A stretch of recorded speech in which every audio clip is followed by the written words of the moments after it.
আসসালামু আলাইকুম এভরিওয়ান। অন্ধমের ভালোবাসা গল্পের সিজন 2 6 নম্বর পার্ট। তো চলো বেশি কথা না কইয়া গল্প শুরু করা যাক। এইদিকে বিকাল গড়িয়ে সন্ধ্যা নামছে, অথচ তাসনিম আর ফাহিমের কোনো হদিশ নেই। সকালের পর থেকেই নিখোঁজ তারা। দুপুর গড়িয়ে 3টা পেরিয়ে গেল, কেউ জানে না কোথায় গেল এই দুই নিষ্পাপ প্রাণ। এইটুকুন দুইটি শিশু, না আছে কোনো অভিজ্ঞতা, না আছে কোনো সঠিক গন্তব্য। তারা কি পথ হারালো, নাকি কেউ হুঁসলিয়ে নিয়ে গেল? ঘরের এক কোণে রুষা কাঁদতে কাঁদতে চোখের নিচে ফোলা কালি, গলার স্বর কাঁপছে। মেয়ের চিন্তায় দিশাহারা হয়ে বললাম, আমি যদি না পাই তাসনিমকে, আমার শাশুড়ি আমার গায়ে হাত তুলবে। আর ওর বাবা, সে তো এক মুহূর্ত রাখবে না ও বাড়িতে। ওই ছিল আমাদের সব। রুষার ব্যাকুল চিৎকারে রুহিয়ার নিজেকে ধরে রাখতে পারলো না। ছলছল চোখে বলল, অলক্ষণে কথা বলিস না রুষা, আমার বুক কাঁপছে, আমার মনে অসুখ কিছু ভর করছে। ঘরের লোকজন, প্রতিবেশীরা, আশেপাশে সবাই মিলে ঘুরে ঘুরে গ্রাম চষে ফেললো। পুকুরঘাট, মন্দিরের পিছনে, বাজারের পাশে, এমনকি ঝোপঝাড়, সব জায়গা তন্ন তন্ন করে খোঁজা হলো, কিন্তু কোথাও তাদের ছায়া নেই। যেন দুইটা পাখি হঠাৎ উড়ে হারিয়ে গেছে আকাশের ওই পারে। অবশেষে মা চুপচাপ উঠে দাঁড়িয়ে আকাশের দিকে তাকিয়ে ফিসফিস করে বললাম, ওরা কি পদ্মবিলের দিকে যায়নি? সেই বিলটা, সেই কালো জলের বিল, যদি সেই বিল ওদের গিলে ফেলে? মায়ের কথা শুনে সবাই স্তব্ধ। এক নিঃশ্বাসে রুষা ছুটে গেল সেই বিলের দিকে। পিছনে আর কিছু ভাবার ফুরসত পেল না। বিলের ঘোলাটা জল যেন ভয়ঙ্কর নিশ্চুপ, তার বুকের গহীনে যেন হাজার রহস্য।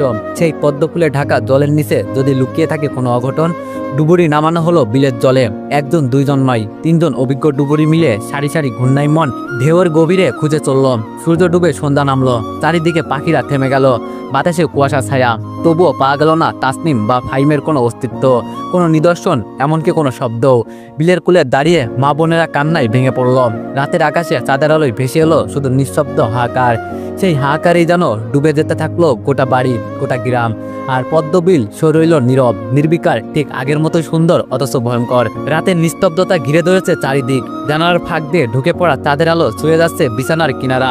শুয়ে শুয়ে রিয়া দীপুর দিকে মুখ বাড়িয়ে ধীরে বলল, কাল গ্যারেজে যাওয়ার আগে একটু সময় দিবেন, বাড়ির আঙ্গিনা কিছু অংশ ঘুরে দেখব। আর যদি পারেন কাল টাকা পাওয়ার পর পুঁইশাক, টমেটো, ঢেঁড়স, পটলের বীজ এনে দিয়েন তো। দীপু চোখ মিলে তাকালো রিয়ার মুখের দিকে। এই বীজ দিয়ে কি করবে? রিয়া বলল, সেটা সময় হলে নিজেই দেখে নেবেন। দীপু ঠোঁটে এক চিতলে হাসি ফুটিয়ে বলল, তুমি ফলাবে নাকি? রিয়া চোখ নামিয়ে মৃদুস্বরে বললাম, সেটা এখনই বলা যাবে না, পরে যদি সফল না হয় তখন আপনি যদি আমাকে নিয়ে মজা করেন। কিন্তু একটা কথা জানি, সফলতার মুখ দেখতে হলে আগে কষ্ট পোহাতে হয়। দীপু নরম গলায় বলল, তুমি যেখানে চেষ্টা করো সেখানে বিফলতা শব্দটা জায়গা পাই না। আমি কালই সব এনে দিব, তুমি আঙ্গিনায় স্বপ্ন বোনো, আমি মাটি প্রস্তুত করে দিব। রিয়ার ঠোঁটে শান্তির হাসি খেলে গেল। সে জানে সব অভাব চাপিয়ে এইটুকু ভালোবাসায় মানুষের জীবনের জমিতে চাষ করতে শেখায়। ভালোবাসা স্বপ্নের ও আশার শস্য। তারা দুজনেই জানে একদিন এই ঘরের পাশেই সবুজের নরম ঘ্রাণ উঠবে, আর সেই ঘ্রাণেই মিশে থাকবে তাদের লড়াইয়ের গল্প। ঘর জুড়ে নিঃশব্দতার মাঝে শুধু কান্নার শব্দ। রাত পেরিয়ে ভোর হলো, কিন্তু ঘুম এলো না কারোর চোখে। রুষা জ্ঞানহীন মৃতর হয়ে পড়ে আছে বিছানায়, বুক ছেড়ে উঠছে হাহাকার। রুহি মাথায় হাত দিয়ে কাঁদতে লাগলো, আমার নারী ছেঁড়া ধন, আমার সোনা ফাহিম, কোথায় গেলি রে তুই? আমার মানিককে কেউ এনে দে, কেউ এনে দে। যে যা চাই আমি দিমু, যা খরচ লাগে আমি দিমু, আমার ছেলেকে শুধু ফেরত দে। কাঁদতে কাঁদতে কথাগুলো বলতে লাগলো সে। যখন যা চাইতো আমি দিতাম, লুকিয়ে লুকিয়ে তাকে ভালো ভালো খেতে দিতাম। ওর চোখে আমি পানি দেখলেই বুকটা ছিঁড়ে যেত রে। আমার ছেলে, আমার বুকের মানিক, আমার ছেলে। তার মুখ থেকে শুধু সেই একটি শব্দ বারবার ঘুরে ফিরে বের হতে লাগলো, আমার ছেলে, আমার ফাহিম। ঘরের বাতাস ভারী হয়ে উঠলো মাতৃত্বের এই আকুতি আর বুকপটা আত্মদানে। ভোরের আলোয় ডিম ধরে দাঁড়িয়ে রইল পুরো বাড়ি। পদ্মবিল দানো আরো ভয়াল, আরো নীরব। আর দূরে কোথাও নিবু নিবু বাতাসে জানো ভেসে আসছে রুহির সেই চিৎকার, আমার ছেলে। নির্ঘুম এক রাতের ভার নেই যখন তার পাশটা নিস্তব্ধ, তখন পূর্বাকাশে ধূসর আলোয় ফোটার আগেই দীপু উঠে পড়ল। রিয়াকে না জানিয়েই চুপি চুপি বেরিয়ে গেল ঘর থেকে। বাড়ির আঙ্গিনায় দাঁড়িয়ে খানিকক্ষণ তাকিয়ে রইল ফাঁকা জমিটার দিকে। এক পাশে ধারে বসে পুরানো কোদালটা হাতে নিল। মাটির গায়ে প্রথম কোপ বসাতে গিয়ে তার চোখে ভেসে উঠল তাদের স্বপ্ন, নতুন করে বেঁচে থাকার লড়াই। হালকা কুয়াশায় ভিজে আছে মাটি।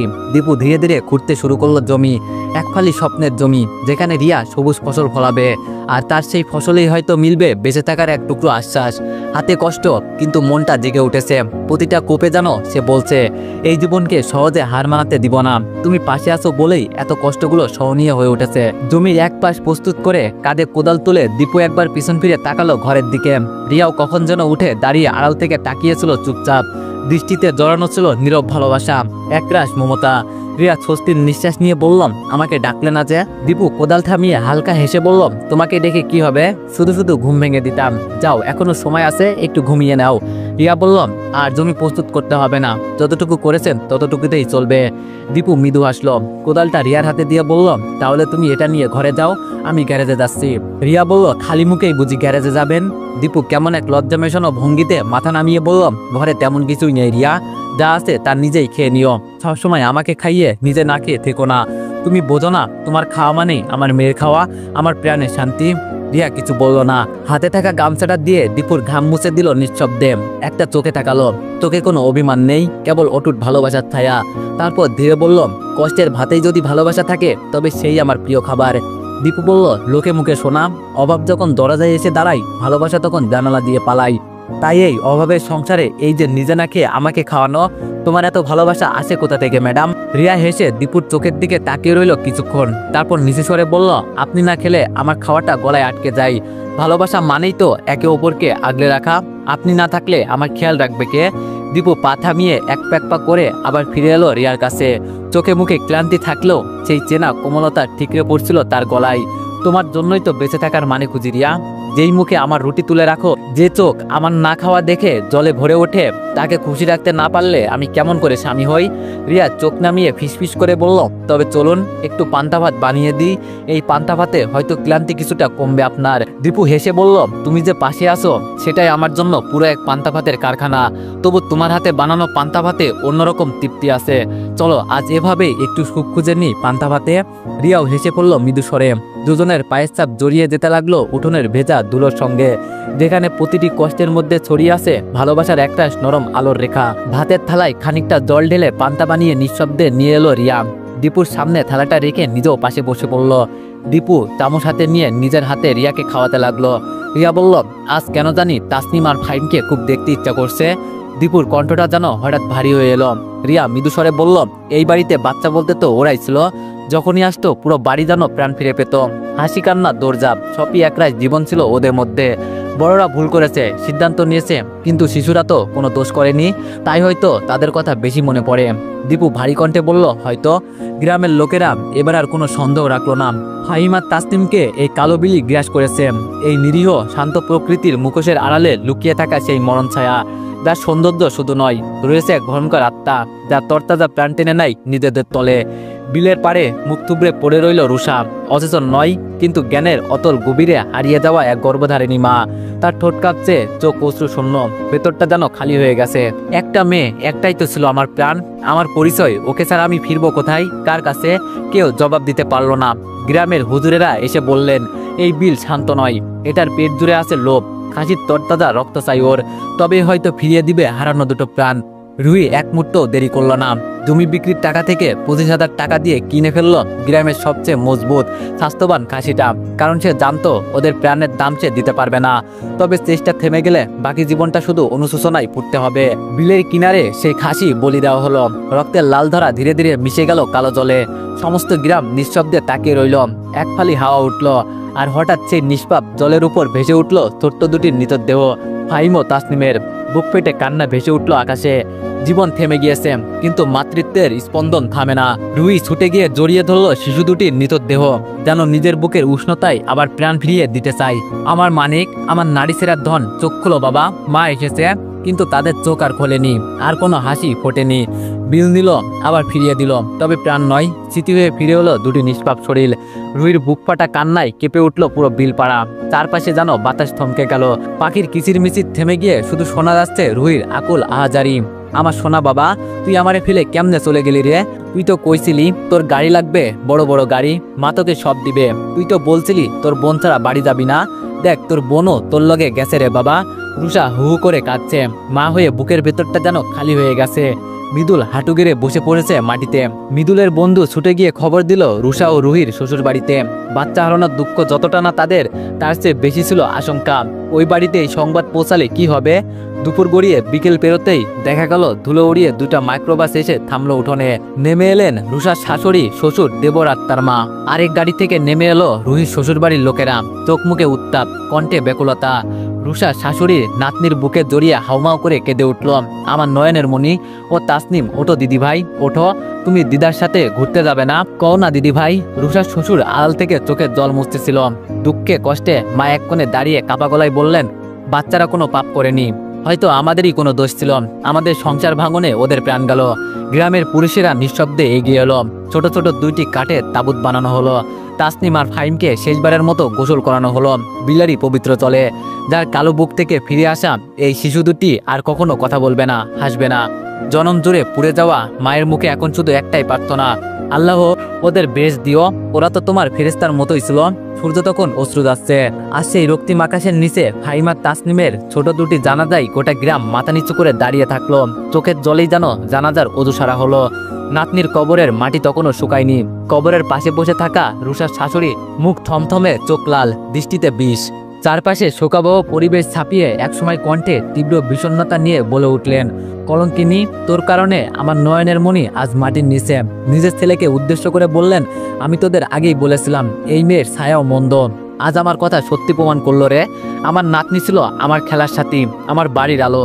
ওরে তুই খাইলি, তোকে আমি কোনোদিন ক্ষমা করব না। আজই আমার ছেলেকে ফোন করে বলবো তোকে তালাক দিতে। আর ওই বাড়ির চৌকাটে পা রাখার অধিকার তোর নাই। যদি কখনো ফিরে আসিসও আমার নাতনির হাত ধরে আসিস, নইলে নয়। রুষার মুখ থেকে কোনো শব্দ বের হলো না। চোখের জল শুকিয়ে গিয়েছিল আগেই। শুধু নিঃশব্দে মাথা নিচু করে বসে থাকলো। বুকের মধ্যে আগুনের শিখা জ্বলতে থাকলেও সে চুপ। অন্যদিকে রুহির স্বামী দাঁড়িয়েছিলেন খানিক দূরে। ছেলেকে একবার শেষবারের মতো বুকে জড়িয়ে ধরেছিলেন দীর্ঘক্ষণ, যেন সেই জড়িয়ে থাকায় কিছু প্রাণ ফিরে আসবে। তারপর না কোনো কথা, না কোনো অভিযোগ, চুপচাপ পিছন ফিরলেন। কেউ কিছু জিজ্ঞেস করার আগেই হাঁটতে শুরু করলেন গ্রাম ছেড়ে অজানা গন্তব্যের দিকে। মানুষেরা তাকে ডাকলো। কেউ একজন বলল, দুলা ভাই কোথায় যাচ্ছেন? তিনি কেবল একবার পিছনে তাকালেন, দৃষ্টিতে তীব্র শূন্যতা। তারপর ধীরে ধীরে হারিয়ে গেলেন দৃষ্টিসীমার বাইরে। কে জানে কোথায় গেছেন। কাউকে কিছু না বলে অজানা গন্তব্যে। শোক, ঘৃণা, তীব্র যন্ত্রণা আর না বলা হাজারটা কথা ঝুলে রইল সেই বিকেলের স্তব্ধ বাতাসে। আজও খালি হাতে বাড়ি ফিরল দীপু। লজ্জায় চোখ তুলে রিয়ার দিকে তাকাতেও পারল না সে। রিয়া নরম গলায় জিজ্ঞেস করল, বাজার আনেননি? দীপু মাথা নিচু করেই বলল, রাত অনেক হয়ে গিয়েছিল। গ্যারেজ মালিক বললেন, এই সময়ে কাঁচা বাজার কিছুই পাওয়া যাবে না। আজকের মজুরির সঙ্গে কালকেরটাও অগ্রিম দিয়ে দিলেন। বললেন কাল সকালে বাজার করে গ্যারেজে যেতে। রাতটা কি কোনোভাবে চলবে না রিয়া? রিয়া মৃদু হাসল। তার চোখে একটু অভিযোগ নেই। আমি তো বাজারের জন্য বসেছিলাম না, আমি তো অপেক্ষা করছিলাম সেই বীজগুলোর জন্য। আজ না আনলে কি হয়েছে, কাল আনবেন, তাতেই হবে। দীপু চুপ করে রইল কিছুক্ষণ, তারপর ফিসফিস করে বলল, রাতে খাওয়ার মতো কিছু আছে? মানে তুমি খাওয়ার মতো কিছু থাকলে খেয়ে শুয়ে পড়ো। আমি তো দোকান থেকে চা পাউরুটি খেয়ে এসেছি। রিয়া এক ঝলকে বুঝে ফেলল মিথ্যাটা। সে জানে গ্যারেজে কারোর জন্য আলাদা খাবার রাখা হয় না, নিজের টাকায় কিনে খেতে হয়। সে কিছু না বলে হালকা সুরে বলল, মিথ্যা বলতে হবে না, যান হাত মুখ ধুয়ে আসুন, আজ আমরা ভাত খাবো, তাও আবার গোস্তের তরকারি দিয়ে। দীপু বিস্ময়ে চোখ বড় বড় করে তাকিয়ে রইল। দীপু বলল, গোস্ত কোথা থেকে এলো? রিয়া হাসলো, কণ্ঠে প্রশান্তির ছায়া। সেটা পরে বলছি, আগে যান আপনি, খিদে তো পেয়েছে তাই না? দীপু ধীরে ধীরে উঠে গেল। ভেতরে কোথাও হালকা একটা শান্তি খেলে গেল। এমন দিনে এমন স্ত্রী পাশে থাকলে ক্ষুধাচ্ছে ভালোবাসার তৃপ্তি বড় হয়ে ওঠে। হাত মুখ ধুয়ে এসে মাটিতে চুপচাপ বসে পড়ল দীপু। রিয়া আজ ইচ্ছে করেই একটি মাত্র থালায় খাবার পরিবেশন করলো। দীপু তাকিয়ে জিজ্ঞেস করল, আরেকটা থালা কোথায়? হালকা হেসে বলল, আপনার সঙ্গেই তো খাবার অভ্যাস হয়ে গেছে, আজকে আপনার হাতে খাওয়ার সৌভাগ্য আমার হবে না? দীপু এক ঝলকে তাকিয়ে রইল কিছুক্ষণ, তারপর নরম গলায় বলল, এসো আমার পাশে বসো। রিয়া ধীরে পাশে বসতে দীপু আদর করে ভাত তুলে দিতে লাগলো মুখে। মাঝখানে হঠাৎ জিজ্ঞেস করলো, এখন বলো তো গোস্তের তরকারি এলো কোথা থেকে? রিয়া ভুরু নাচিয়ে হাসলো। রিয়া বলল, তাকে শরীরটা আজ খুব একটা ভালো ছিল না, ওনার ঘর যেটে মুছে রান্না বান্না করে রান্নাঘরটা গুছিয়ে দিয়েছিলাম। খুশি হয়ে তিনি এক বাটি গোস্তের তরকারি হাতে দিয়ে বললেন, দীপুকে নিয়ে খেয়ে নিও। দীপু থেমে গেল এক মুহূর্ত, তারপর গলা নরম রেখে বলল, কাকিকে সাহায্য করেছো সেটি নিঃসন্দেহে ভালো, কিন্তু তরকারি আনতে গেলে কেন? কাকি যদি মনে করেন তুমি ওনার কাজের বদলে কিছু চেয়ে নিয়েছো, এমনিতেই কাকির কাছে আমরা অনেক ঋণী। রিয়া কপাল কুঁচকে বলল, আমি চাইনি কিছুই, কাকি ভালোবেসে জোর করেই দিয়েছেন। দীপু নিঃশ্বাস ছেড়ে বলল, ভালোবাসা হলে আলাদা কথা, কিন্তু রিয়া তুমি কখনো তোমার কাজের বিনিময়ে কারোর কাছ থেকে কিছু আনবে না। তুমি আমার স্ত্রী, কোনো বাড়ির কাজের মেয়ে নও। তোমার গায়ে আমার সম্মানের ছায়া আছে, তোমার কাজের বিনিময়ে আনা খাবার আমার গলা দিয়ে কখনোই নামবে না। এখন আমার 2 হাত 2 পা সচল আছে, আমি কাজ করে যতটুকু পারবো এনে দিব, তা দিয়ে কষ্ট করে সংসারটা চালিয়ে নিও। রাতটা যেন পাথরের মতো ভারী হয়ে নেমে এলো ঘরের চারিদিকে, কারোর মুখেই খাবার উঠল না। চারিদিক শুধু নিস্তব্ধতা আর চাপা কান্নার শব্দ। রুষা নিঃশব্দে অশ্রু ফেলে যাচ্ছিল, তেমন ভাবে যেমন কেউ হারায় তার ভিতরে সব আলো। রুহির কান্না সময়ের পর সময় যেন কেবল তীব্রতর হচ্ছিল। আমার সোনা বাবা, আমার মানিকটা, আমি কই রাখি নিজেকে? আল্লাহ গো, আমাকে নিয়ে যাও, আমার ছেলেকে ফিরিয়ে দাও। মা এসে 2 মেয়েকে বুকে টেনে শান্ত করার চেষ্টা করলেন। তাদের পিঠে হাত রেখে কাঁপা গলায় বললেন, কেঁদে আর লাভ কি বল, তারা তো আর ফিরবে না। আল্লাহ যেন ওদেরকে জান্নাত দান করেন।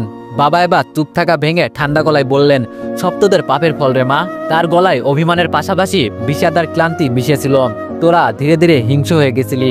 মা বাবা, ভাই বোন, আত্মীয় স্বজন সবাইকে ভুলে গিয়ে তোরা শুধু টাকার পিছনে ছুটেছি, যার জন্য মনুষ্যত্ব হারালি, যার জন্য তোদের মন থেকে মায়া উঠে গেল। তিনি দীর্ঘ নিঃশ্বাস ফেলে আবারও বললেন, আজ এই পাপের ফল তোরা দেখে নে। আমার নাতি নাতিটা তোদের দোষের প্রায়শ্চিত্ত করে গেল প্রাণ দিয়ে। একটু থেমে তিনি আবারও বললেন, আমি একজন বাবা হিসাবে এখন আর কিছু চাই না, শুধু চাই তোরা সঠিক পথে ফিরে আয়। পৃথিবীতে অনেক কষ্ট হয়েছি, কিন্তু নিজের রক্তের দোষে এই শাস্তি, এই দুঃখ আর সহ্য হয় না মা, আর না। রুহি মাথা নিচু করে বলল, বাবা আমরা ভুল করেছি, কিন্তু আজ যেন সেই ভুলের মাসুল খুব বেশি মূল্য দিতে হলো। আমার বুকটা ফেটে যাচ্ছে বাবা, আমি মাপ চাই, আমি মাপ চাই আমার ফাহিমের কাছে। আমি তাকে দেখে রাখতে পারিনি, আমার বাবাটারে বাঁচাতে পারিনি। রুষা কাঁপা কণ্ঠে বলল, আমার মেয়ে, আমার তাসনিম, ওর ছোট ছোট চুলগুলো খেলে দিতাম প্রতিদিন। আজ কিভাবে ঘরে ফিরবো ওকে ছাড়া? শাশুড়ির চোখে ঘৃণা, স্বামীর চোখে আগুন, আমি কোথায় দাঁড়াবো মা? মা এগিয়ে এসে রুষার মুখটা তুলে বললেন, কান্না করলেই যদি ওরা ফিরে আসতো তবে আমি সারা জীবন কাঁদতাম মা।